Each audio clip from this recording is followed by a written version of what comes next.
Aron hinahinay nga makalingkawa sa programang 4Ps, nagpahigayon og 11 job fair ang DSWD Region 9 alang sa mga benepisyaryo niini sa Zamboanga City.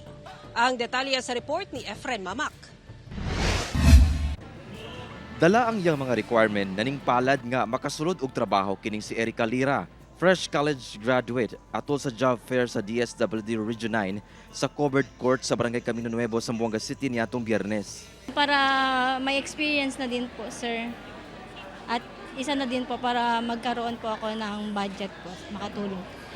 Usa lang si Erica sa mga benepisyaryo sa Pantawid Pamilyang Pilipino program sa DSWD 9 nga misalmot sa maong job fair.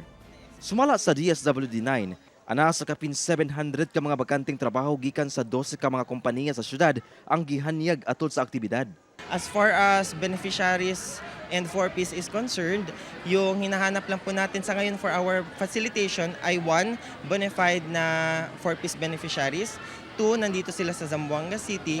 And talagang mga poorest of the poor itong mga mag-a-apply ngayon. Kini ang 11 aktibidad nga inisyatibo sa DSWD 9 aron matabangan ng mga benepisyaryo dili lang sa natad sa health and education apan alang sab sa income and economic stability. Tumong sab niini nga matabangan sila nga makagraduate na o makalingkawas sa programang 4Ps. Kasi kapag halimbawa, ang ating mga 4Ps beneficiaries ay naging consistent na self-sufficient na sila, self-sufficient level, maaari na po natin silang i-facilitate para mag-exit unti-unti sa programang 4Ps. Kauban si Sim Romero sa kamera. Ako si Efren Mamak para sa One Mindanao.